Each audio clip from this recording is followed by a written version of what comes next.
رقم کروایا ہے، اس کے بعد اس کو کرتے کیا ہو؟ آواز اللہ ایسے لوگ ہیں رہتے بڑھ چکی ہے، وہ کہتے ہیں اس کو لانے کے بعد وہ لے جاتے بیوٹی پارلر اپنی بیوی کو، اور کہتے کیا ہے؟ بیوٹی پارلر کروانے کے بعد اتنا باریک تو وہ کپڑا پہناتے ہیں جس سے میری بیٹی کی وقار مجروح پر دنیاوی حالات پر نہیں شرعی مسائل پہ آ جا رہی ہے۔ اے میری معتبر اسلام کی شہزادیاں، اللہ تعالیٰ نے تمہارے لیے اتنا پردگی کا احترام کیا ہے، تمہارا نام ہی پردہ ہے، تمہارے نام کا لفظ پردہ ہے۔ عورت کے معنی پردہ کے ہوتے ہیں، ایسا نہیں مسلمانوں کہ تم جب لباس پہنو جب پردہ ہے، تمہارے لفظ کا نام پردہ ہے، تو جس کا نام پردہ ہے اس کا کام کتنا پردہ ہے۔ مسلمانوں آج کے دور میں میری بات تو یہ ہے کہ بڑی موبائل زیادہ یوز ہو رہی، بڑی موبائل زیادہ یوز ہوتی ہے۔ بہت مقامات پر اس سلسلے کو دیکھا گیا، صبح کا معاملہ ہو شام کا معاملہ ہو، میری بیٹی ہے، بچہ گود میں ہے، چارپائی پہ لٹا دیتی ہے، رو رہا ہے، اب وہ موبائل لگا کر گانا اس کے کان کے نیچے، کئی معمول اس طریقے سے گزر گئے ہیں۔ میں نے پوچھا بیٹا یہ کیا معاملہ ہے؟ حضرت یہ اتنا عاشق ہو گیا ہے کہ اگر یہ گانا نہ لگاؤں یہ موبائل نہ رکھوں تو رونا بند نہیں کرے گا، اگر ہم نے کہا گانا لگا تو پھر یہ بند ہو جائے گا، رونا بند ہو جائے گا۔ ہم نے کہا اس کو عاشق کس نے بنایا؟ اس موبائل کا عاشق بنایا کس نے؟ کیا یہ ماں کے پیٹ سے بن کے آیا ہے؟ نہیں، ماں نے بنایا ہے۔ تمہیں نے تو بنایا اس کو عاشق، اس کو عشق کا اظہار، اس گانے کا شوقین کس نے بنایا؟ تم نے موبائل لگا کر کے اور تم نے اس کو سناتی رہی، اب اس کا عشق کا اظہار ہو گیا، اب وہ اس کا شوق ہو گیا، اس کے لیے وہ اپنے آپ کے عشائق کے پردے کو پہن چکا ہے، عشائق کے دیوانہ ہو چکا ہے۔ میں کہنا چاہوں گا اے معتد میری خاتون سنو، جس طریقے سے تم نے گانا لگایا ہے وہ گانے کا عاشق ہوا، اسی طریقے سے اس میں نعت رسول لگایا ہوتا تو مصطفیٰ کی نعت پاک کا عاشق ہو گیا ہوتا۔ ماشاءاللہ اس کو عشق کا لبادہ تو تم نے پہنا دیا ہے، تم کہتی ہو میرا بیٹا عاشق ہو گیا، الزام تم لگا رہی ہو، طریقہ تم بتاتی بھی ہو پھر بعد میں الزام لگاتی بھی ہو۔ مسلمانوں یہ بہت طریقہ غلط ہے، اس لیے آج پرفتن ماحول میں ہمارا طریقہ کیا ہے؟ ذرا ہم نے غور کیا اس بات پر، اگر کوئی خاتون اس طریقے کے لباس کو پہنے جس کی ماہی کلائی سے ہو تو میری بیٹی اسے دیکھ کر مخاطب نہیں لاتی ہے، کہتی ہے یہ بہت غریب گھر کی بیٹی ہے، یہ بہت گرے خاندان کی بیٹی ہے۔ اگر گھروں سے نیچے اس کا چمپل کا پردہ ہے کہتی ہے یہ تو پرانے زمانے کا معاملہ ہے۔ میری ملت کے نوجوانوں یہ اسلام سبق نہیں دے رہا ہے، اسلام کا طریقہ یہ نہیں ہے، یہ یہود و نصارہ کا طریقہ ہے جو آج ہم دیکھ رہے ہیں۔ اے میری ملت کے نوجوانوں مجھے کہنے میں دیا جائے، آقا کریم صلی اللہ علیہ وسلم ارشاد فرماتے ہیں ایک عورت جب جہنم جائے گی تو اس کے ساتھ 4 مرد جائیں گے۔ کتنے؟ یہ تمہاری ذمہ داری ہے۔ اللہ تعالیٰ نے ایک خاتون کو تمہارے دامن سے منسلک کر دیا ہے، ماں باپ کی ذمہ داری ختم ہو گئی، بھائی کی ذمہ داری ختم ہو گئی، نکاح کر کے رخصت کر دیا، اب اس کی ذمہ داری تمہارے سر ہے۔ اگر تم اس کو غلط راستہ دکھاؤ گے تو اس کا سلا تمہارے اعمال میں لکھا جائے گا، اس کو نیک راستہ دکھاؤ گے اس کے ذمہ دار تم ہی ٹھہرائے جاؤ گے۔ اے مسلمانوں جو امانت اس کو نہیں دی جاتی، جو امانت میں خیانت کرتے، امانت اسے دی جاتی ہے تو اس کی حفاظت برقرار ہے۔ سبحان اللہ، سبحان اللہ، تم کو اللہ نے امانت دی ہے، اس امانت کو خیانت نہ کرو، اس کی حفاظت کرو۔ نبی کی بارگاہ میں خاتون حاضر ہوئی، یا رسول اللہ یہ لوگ کہاں جا رہے ہیں؟ میرے آقا کریم فرماتے ہیں اسلام کے لیے جنگ کرنے جا رہے ہیں۔ کہا ذرا زور سے بولو، کہا اسلام کے لیے جنگ کرنے جا رہے ہیں۔ میرے نبی فرماتے ہیں یہ مجاہدین ہیں۔ یا رسول اللہ کیا ہوگا؟ میرے آقا فرماتے ہیں یہ اسلام کے لیے شہید ہوں گے، اسلام کے لیے شہید ہوں گے۔ اللہ کے حبیب ارشاد فرماتے ہیں اس خاتون نے کہا یا رسول اللہ مجھے بھی اجازت دیا جائے میں بھی جا کر کے اسلام میں جنگ کروں۔ میرے نبی فرماتے ہیں اسلام عورتوں کو جنگ کرنے کی اجازت نہیں دے رہا ہے۔ نبی کون صلی اللہ تعالیٰ علیہ وبارک وسلم کی بارگاہ میں وہ خاتون عرض کر رہی ہے یا رسول اللہ جب مجھے اجازت نہیں ہے اسلام میں شہید ہونے کی تو مجھے ایک مرتبہ کم کر دیا گیا، یا رسول اللہ ایک مراتب سے مجھے ایک مراتب سے محروم رکھا گیا، ایک درجہ میرا کم ہوا۔ میرے نبی کون ارشاد فرماتے ہیں اے صحابی رسول اللہ کے حبیب مسکرائے، ارشاد فرمایا تمہارا شوہر ہونے جا رہا ہے وہ قربان ہو کر کے شہادت کا جام پیے گا، اور تم جاؤ اپنے گھر کے اندر اپنے شوہر کی امانت کی حفاظت کرو، جتنا مقام اللہ تمہارے شوہر کو دے گا اتنا ہی مقام تم کو تمہارے گھر کے اللہ عطا کرے گا۔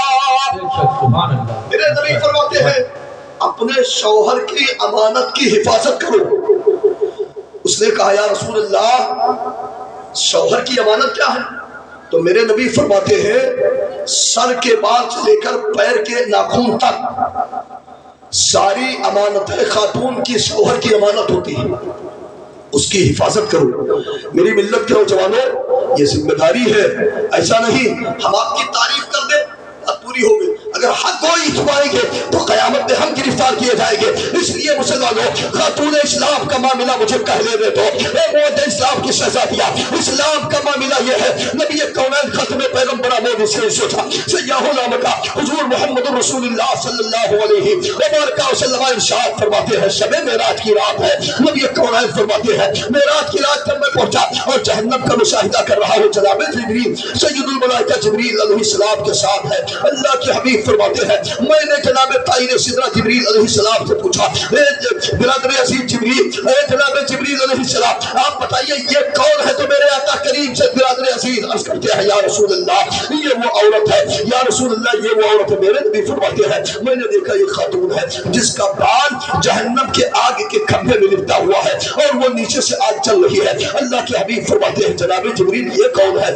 آقا کی بارگاہ میں طائر سدرہ نے عرض کی یا رسول اللہ یہ وہ عورت ہے جو اپنے بال کو خوبصورت اور حسن بنانے کے بعد دنیا کے سامنے جاتی تھی اس ارادے سے کہ دنیا دار مجھ سے عاشق ہو جائے، دنیا دار مجھ سے راضی ہو جائے، دنیا دار مجھ کو دیکھ کر کے خوش ہو جائے، مرنے کے بعد اس کے بال پر عذاب دیا گیا ہے۔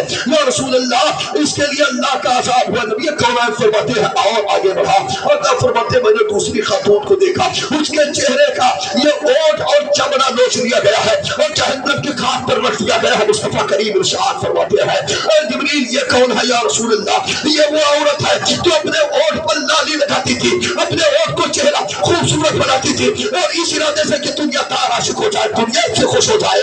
یا رسول اللہ مرنے کے بعد اس کے چہرے کو نوچ دیا گیا ہے اور جہنم کی آگ پر رکھ کر کے اسے عذاب دیا جا رہا ہے۔ میں کہنا چاہوں گا اے میری ملت کے نوجوانوں نبی کونین صلی اللہ تعالی علیہ وبارک وسلم ارشاد فرماتے ہیں یہ تمہارے لیے حسن دنیا اپنے شوہر کے واسطے جائز ہے، اگر تم نے کسی خیر شخص کو راضی کرنے کے لیے کیا ہے تو یہ حرام ہے۔ اللہ کی لعنت کی بارش ہو رہی ہے، خدا کی قسم مرنے کے بعد عذاب قبر ہوگا، عذاب قہر خدا ہوگا، عذاب جہنم ہوگا۔ اس لیے رات برابسی فرماتے ہیں یہ جسم فانی ہے، سجانے کی ضرورت کیا ہے؟ ارے حسن دنیا کو دکھانے کی ضرورت کیا ہے؟ ایسے اعمال کرو روح سے حسن آئے، اتنے کپڑوں پہ لگانے کی ضرورت ہے، اتنے کپڑوں پہ نہ لگاؤ۔ درود شریف پڑھ لیں ایک بار اللہ رب محمد صلی اللہ علیہ وسلم۔ سمجھ رہے ہیں میری ملت کے نوجوانوں میں عرض کرنا چاہوں گا برادر عزیز آپ کے امام صاحب قبلہ کسی حاجت کے لیے گئے ہوئے ہیں اور امام صاحب کے جانے کا مسئلہ یہ ہوتا ہے کہ بند ہونا چاہیے، سمجھ گئے؟ ظاہر سی بات ہے مسلمانوں بس قریب سفر پہ آخری جملے کی آخری کڑی سن لو۔ ایک بات ذرا بتاؤ آج جو یہ لباس سے معطل ہو رہا ہے، نوجوان چلتا ہے شہر سے اتنا پھٹا کپڑا پہنتا ہے، وہ کون ہو؟ یہ فلانے سیٹ کے صاحبزادے ہیں، کون ہو؟ فلاں ٹھیکیدار کے صاحبزادے ہیں، اور ہے کپڑا کیسا؟ کہیں یہاں پھٹا ہوا، کہیں ٹخنوں پہ پھٹا ہوا، کہیں کمر پہ پھٹا ہوا، اور کیفیت ہم نے سمجھا نہیں کہ ہمارے ساتھ یہود و نصارہ نے کیا کیا ہے۔ یہ کیا ہے؟ یہ فلاں صاحب ہے ان کے نام کا یہ ہے، فلاں نام کا یہ ہے، یہ ہیرو ہے، یہ وہ ہے، یہ وہ ہے۔ ارے مسلمانوں میرے نوجوانوں تم نے نبی کا کلمہ پڑھا ہے، تم نے کسی ہیرو کا کلمہ نہیں پڑھا ہے، تم نے رسول اللہ کا کلمہ پڑھا ہے، تم نے کسی سلمان کا کلمہ نہیں پڑھا ہے، تم نے دنیا دار کا کلمہ نہیں پڑھا ہے۔ خدا کی قسم کہہ لینے دو۔ اس لیے مسلمانوں اللہ کے حبیب کے فرمان کو اپنا لو، قرآن عظیم کا اعلان ہو رہا ہے وَلَوْ أَنَّهُمْ إِذْ ظَلَمُوا أَنفُسَهُمْ جَاءُوكَ فَاسْتَغْفَرُوا اللَّهَ وَاسْتَغْفَرَ لَهُمُ الرَّسُولُ لَوَجَدُوا اللَّهَ تَوَّابًا رَحِيمًا۔ رب ارشاد فرماتا ہے تمہارے نفس پر جب ظلم ہو جائے، تم ظلم میں گر جاؤ، شیطان کا کلمہ ہو جائے، تم جب دنیا کے ملامت میں ڈوب جاؤ تو تم دنیا دار کے دروازے پہ نہ جاؤ، رحمت مختار کے دروازے سبحان اللہ سبحان اللہ ماشاء اللہ سبحان اللہ تو نبی کے بارگاہ سے ملے گی. تم معاف کیے جاؤ گے تو حبیب کبریہ کی بارگاہ سے معافی ملے گی. تو جہاں سے معافی ملے گی ہمیں کردار تو وہی سے اپنانا چاہیے. جہاں سے ہمیں تلافی ملے گی، جہاں سے ہمیں شفاعت کا پروانہ دیا جائے گا، کیوں نہیں تم اس کو اپنا لیتے ہو؟ مسلمانوں، آج کے دور میں لوگ نہ جانے کون کون سے حالات کو بدلتے ہیں. کیا اس تاریخ کو تم نے نہیں سنا ہے؟ اللہ کے محبوب ارشاد فرماتے ہیں جب انسان گناہوں کا مرتکب ہو جاتا ہے، جب گناہ کے ایام میں بھار ہوتا ہے، جب گناہوں میں ڈوب جاتا ہے، تو جب گناہ کرتا ہے کسی خطے میں بیٹھ کر، انسان جب جوا کاری کرتا ہے، انسان جب شراب پیتا ہے، انسان جب تاش بازی کرتا ہے، انسان جب برائیوں میں تبدیل ہوتا ہے، یہ زمین کانپتی ہے، یہ لرزہ برنداغ ہوتی ہے. رب کی بارگاہ میں عرض کرتی ہے اے مولا کعبہ، اس انسان کو کیسے دنیا میں تو نے پیدا کر دیا کہ میری مٹی کے کچھ حصے سے اسے پیدا کیا ہے اور یہ میری آگوش میں بیٹھ کر یہ گناہ کر رہا ہے. تو رب ارشاد فرماتا ہے نادان، تجھے معلوم نہیں منہا خلقناکم، ذرا بولو منہا خلقناکم، کیا تجھے معلوم نہیں اسی مٹی سے پیدا کیا ہے. انسان جب دوسری مرتبہ گناہوں سے باز نہیں آتا، رب کی بارگاہ میں یہ زمین لرزہ برندام ہو کر عرض کرتی ہے مولا یہ کیسا انسان ہے جو باز نہیں آ رہا ہے.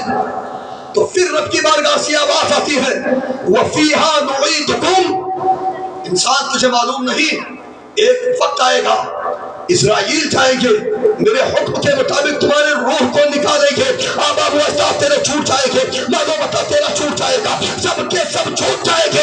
جب روح کو قبضے انسانی سے باہر کریں گے وَفِيهَا نُعِيدُكُمْ، تو پھر میں تمہارا اسی مٹی کی طرف واپس کر دوں گا. تین نوٹس ہے یہ تو الگ باتیں ہو گئی. کسی کی مٹی ہو گئی تو مٹی کی قبر کے بہانے پہ لوگ کھڑے ہوتے ہیں، امام صاحب مٹی کی دعا بتائیے، مٹی کی دعا بتائیے. اور اگر امام صاحب نے نہ بتایا تو امام کی خیریت نہیں ہے، اب ان کو ناشتہ نہیں دیا جائے گا، ان کو کھانا نہیں ملے گا. کیوں؟ آپ میرے یہاں ہیں، نوکری کرتے ہیں، امام آپ ہیں، فاتحہ آپ پر واجب ہے، نماز پڑھانا آپ پر واجب ہے، دعا بتانا آپ پر واجب ہے، سب کچھ ان پر واجب ہے، لیکن ان پر کچھ نہیں واجب ہے نا. ایسا نہیں جو امام صاحب کو تنبیہ کیا جاتا امام صاحب پڑھیے، اور امام صاحب نے نہیں بتایا سمجھو خیریت نہیں. یہ نوٹس ہے مومن کے لیے، یہ نوٹس ہے، اعلان ہوتا ہے جب بندہ گناہ کرتا ہے خطاؤں پر نادم نہیں ہوتا، یہ زمین کانپتی ہے، زمین کا گوشہ کانپتا ہے، زمین کا خطہ کانپتا ہے، زمین تر لرزہ برندام ہوتی ہے. مولا کی بارگاہ میں عرض کرتی ہے اے رب سلطان، اس انسان کو تو نے میری مٹی سے پیدا کیا ہے، یہ کیسا انسان پیدا کیا جس کی وجہ سے مولا کریم یہ پیدا بھی ہوا، تو نے مٹی سے بنایا بھی مجھے گوشت میں بیٹھ کر یہ گناہ کرتا ہے. الحمدللہ رب یہ کونین فرماتے ہیں ایک مرتبہ نوٹس آتی ہے، دوسری مرتبہ پیغام نوٹس آتی ہے، جب یہ تیسری مرتبہ پھر خطاؤں کا شکار ہوتا ہے، یہ خطاؤں پہ ٹوٹ جاتا ہے، یہ برائیوں سے آلود ہوتا ہے، انسان جب گناہوں کا مرتکب ہوتا ہے رب کی بارگاہ میں زمین سے آواز آتی ہے تو پردے غیب سے ایک منادی آسمان سے آواز دیتا ہے نادان تو نہیں مانے گا، تجھے نہیں معلوم ہے دروازے محشر ومنہا نخرجکم تارۃ اخری، رب تمہیں اٹھائے گا ومن یعمل مثقال ذرۃ خیرا یرہ ومن یعمل مثقال ذرۃ شرا یرہ. جو تو نے کیا ہے قطرے قطرے ذرے ذرے کا حساب مولا کی بارگاہ میں دینا پڑے گا. سبحان اللہ سبحان اللہ ماشاء اللہ سبحان اللہ سبحان اللہ. کام کم ہو چکے ہو، یہ دنیا چھوٹ جائے گی. کیا تم نے دیکھا نہیں؟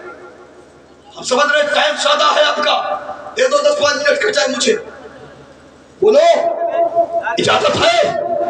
انسان جب دنیا سے رخصت ہوتا ہے کیا کسی کے کفن میں جیب دیکھا؟ ایک سے ایک بادشاہ دنیا سے ختم ہو گئے، بڑے بڑے تاجور ختم ہوئے، لیکن کسی کے جیب کفن میں جیب تھا؟ دیکھا اللہ صاحب ہے کسی کے کفن میں جیب؟ نہیں. بلکہ اپنے وقت کا ایک بادشاہ تھا سکندر، حکومت دنیا پر فائز تھا، اپنے رعایا میں چند بچوں کو بلا کر اپنے بچوں سے وصیت کی تھی میرے مرنے کے بعد کفن کو اس طرح پہنانا کہ ہاتھ باہر ہو جائے. کیوں؟ علماء فرماتے ہیں اس کا ارادہ تھا دنیا والے دیکھ لے کہ میں بادشاہ تھا